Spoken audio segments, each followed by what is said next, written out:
నిజంగా ఈ సినిమా తీసినటువంటి డైరెక్టర్ కానీ ప్రొడ్యూసర్ కానీ తనలో నటీ వాళ్ళందరికీ సిబ్బంది అందరికీ కూడా హృదయపూర్వక అభినందనలు. మళ్ళీ అప్పీల్ చేస్తున్నా, ఈ సినిమాను ప్రతి ఒక్కరూ, ప్రతి జాతీయవాది, ప్రతి హిందువు చూడాల్సిన సినిమా ఇది. ప్రతి ఒక్కరు చూడాల్సిన సినిమా ఇది.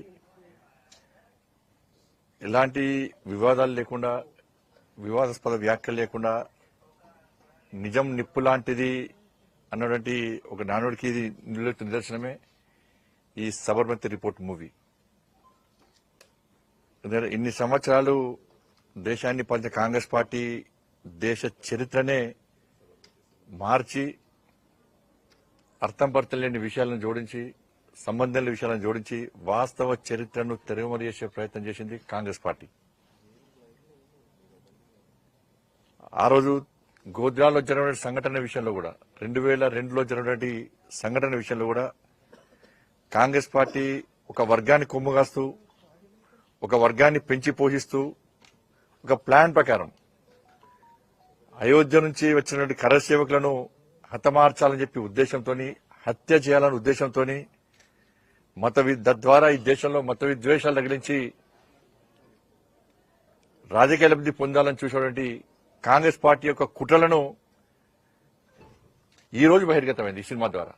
ఇన్ని రోజులు మేము ఏం చెప్పినా కూడా బీజేపీ వాళ్ళు గదే చెప్తారు, వాళ్ళకి అనుకూలంగా చెప్తారని చెప్పి చాలా మంది చాలా రకాలుగా వ్యాఖ్యలు చేశారు.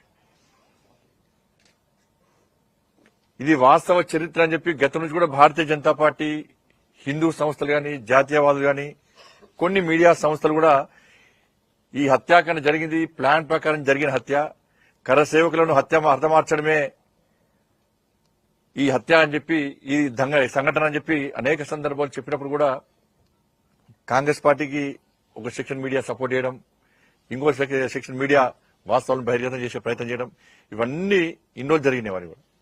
కానీ ఇప్పుడు కూడా సమాజంలో కూడా జరిగిన విషయం ఏదో ఇప్పుడు కూడా తెలియదు చాలా మందికి. ఇప్పుడు తెలియదు, ఏదో మత విద్వేషాలు తగినాయి, 2 వర్గాల మధ్య గొడవైంది, అనుకోకుండా సంఘటన జరిగింది, లోపల గ్యాస్ స్టవ్ పెట్టుకుని అయోధ్య వేస్తున్నారు, అక్కడ వంట చేసుకుని వచ్చి స్టవ్ అంటే మిస్ఫైర్ అయిపోయింది, సిలిండర్ వెళ్ళిందనో, ఇంకో రకరకాలుగా ఇలా సినిమాలు చూపెట్టిన విధంగానే అనేక కట్టుకథనాలు వినిపించి ఇలా నమ్మించే ప్రయత్నం చేశారు. కానీ ఈరోజు ఈ సినిమా ద్వారా కనీసం ఇప్పటికైనా, ఇన్ని సంవత్సరాల తర్వాతనైనా వాస్తవ విషయం ఏందో ఇలా సమాజానికి చూపెట్టే ప్రయత్నం చేయడం నిజంగా చాలా గొప్ప విషయం. ఈ సినిమా కమర్షియల్లను డబ్బుల కోసమో, సెన్సేషనల్ కోసమో, వ్యాపార దృక్పథం తీసే సినిమాకి ఇది. జరిగిన వాస్తవ విషయాలను కళ్ళ కట్టినట్లుగా సమాజానికి చూపెట్టే ప్రయత్నమే ఈ సినిమా యొక్క ఉద్దేశం. కాబట్టి ఏంటంటే ఇప్పుడు కూడా సమాజం ఇవే పరిస్థితి. ఇప్పుడు కూడా కాంగ్రెస్ పార్టీ చరిత్రనే అది. కాంగ్రెస్ పార్టీ అగ్రనాయకులు ఏ విధంగా ప్లాన్ చేశారు, ఏ విధంగా మత విద్వేషాలు కలిగించే ప్రయత్నం చేశారు, ఏ విధంగా హిందువులను హతమార్చే ప్రయత్నం చేసినా మనం చూస్తున్నాం. మనం దాంతోపాటు ఒక వర్గాన్ని కొమ్ముగాసే పార్టీలు కూడా ఇప్పటికున్నాయి. సరే, ఆ సినిమా లేదో ఇండియా పాకిస్తాన్ మ్యాచ్ అయితే ఇండియా గెలిచే సంబరాలు చూపెట్టారు, సంతోషం. కానీ ఇప్పుడు కూడా ఇండియా పాకిస్తాన్ మ్యాచ్ అయితే పాకిస్తాన్ గెలిస్తే సంబరాలు చేసుకునే పరిస్థితి ఇప్పుడు కూడా అనేక ప్రాంతాలు ఇప్పుడు కూడా ఉంది. ఇప్పుడు కూడా అనేక ప్రాంతాలు బంగ్లాదేశ్ అని, మినీ బంగ్లాదేశ్ అని, మినీ పాకిస్తాన్ అని, మినీ ఆఫ్ఘనిస్తాన్ అని ఇప్పుడు కూడా అనేక ప్రాంతాలు కూడా ఉన్నాయంటే ఇదే కారణం. రేపు రాబోయే రోజుల్లో కూడా ఇటువంటి సంఘటన జరగకూడదు లేదు. ఇప్పుడు మినీ పాకిస్తాన్ అని చెప్పి ఇండియాలో ఉందంటే, మినీ బంగ్లాదేశ్ అని ఇండియాలో ఉందంటే, ఇండియా పాకిస్తాన్ మ్యాచ్ అయితే ఇండియా గెలవద్దని కోరుకొని పాకిస్తాన్ గెలిస్తే సంబరాలు చేసుకునే పరిస్థితి ఇంకా ఉందంటే ఎవరు మారాలి ఇప్పుడు? కాబట్టి ఈ సినిమా ద్వారా అటువంటి ఆలోచనలు వచ్చినాయి. వాళ్ళ ఏ సమాజం మారాలి, జరుగుతున్న వాస్తవ విషయాలను గుర్తించాలి, సమాజం స్పందించాలి. ఆ స్పందించినప్పుడే ఈ దేశం ఒక శక్తివంతమైన దేశంగా నిర్మాణం జరుగుతుంది. కాబట్టి ఒక మంచి మూవీ ఈరోజు మాకు అందించారు. ఇలా స్పందన బాగుంది. సరే, ఇంకా చాలా మంది చూడలేకపోతున్నారు. నేను మళ్ళీ మీడియా ద్వారా అప్పీల్ చేస్తున్నా, ప్రతి ఒక్కరూ సినిమా చూడండి, సబర్మతి రిపోర్ట్ సినిమా చూడండి, వాస్తవ విషయాలు తెలుసుకోండి. కాంగ్రెస్ పార్టీ దాంతోపాటు కొన్ని పార్టీలు ఒక వర్గానికి కొమ్ముగాస్తూ హిందూ సమాజం పట్ల ఏ విధంగా కుట్రలు కుతంత్రాలతో హిందూ సమాజాన్ని నాశనం చేసే ప్రయత్నం చేస్తారో ఈ సినిమాను చూసిన తర్వాత కనీసం అర్థం చేసుకోండి. మేము ఇన్ని రోజులు చెప్పిన విషయాలు వాస్తవాలు చెప్పి ఇలా సినిమా చూపెట్టింది వాళ్ళు. భారతీయ జనతా పార్టీ ఎప్పుడు వాస్తవాలు చెప్తుంది, అబద్దాలు చెప్పేది కాంగ్రెస్ పార్టీ. కాంగ్రెస్ పార్టీ నాయకులు చూడాలి సినిమా ఇది.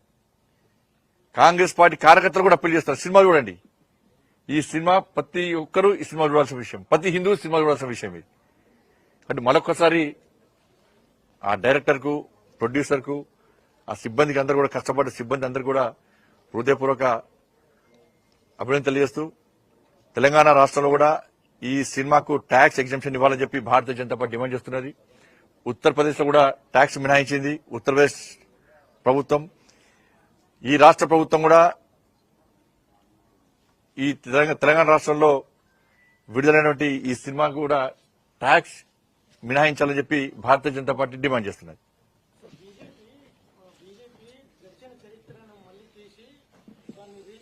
ఎస్, అంటే వాళ్ళు చరిత్రను తిరమరుగు చేసి లేని విషయాలను జోడించి తప్పుడు చరిత్రను చిత్రీకరిస్తే అదే చరిత్రను చూపట్టుడు ఆమె కూడా.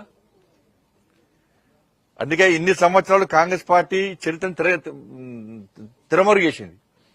వాస్తవ చరిత్ర బయటకు వచ్చాక కాంగ్రెస్ పార్టీకి వశపడతలేదు. వాళ్ళ బయటకు తిరగలేని పరిస్థితి, బయటకు సమాధానం చెప్పుకోలేని పరిస్థితి. కాబట్టి వాస్తవ చరిత్రను నది చెప్తా నిజం నిప్పులాంటిది ఇవ్వాలనుకుంటే బయటకు వస్తుంది. చాలా రోజులు బయటకు వచ్చింది. రాబోయే రోజుల్లో కూడా ఇంకా చరిత్రను, నేను ఇదే కాదు, ఈ విషయం కాదు, దేశ చరిత్ర విషయంలో, దేశ స్వాతంత్ర సమరం విషయంలో గాని, దేశ చరిత్ర విషయంలో గాని ఇలా కాంగ్రెస్ పార్టీ చరిత్రను తిరమరు చేసే ప్రయత్నం చేస్తున్నది. ఇంకా ఇటువంటి సినిమాలు రావాలే, నిజమైన చరిత్ర ఈ దేశ ప్రజలకు తెలవాలి. తెలిసినప్పుడే వాస్తవ విషయాలు బయటకు వస్తాయి, సమాజంలో కూడా మార్పు వస్తుంది, ఒక మంచి దేశ నిర్మాణం జరుగుతుంది, మంచి సమాజ నిర్మాణం జరుగుతుంది కూడా నేను కోరుతా ఉన్నాను. ఇంకా రావాలి సినిమాలు, ఇటువంటి సినిమాలు వస్తూనే ఉండాలి ఇంకా.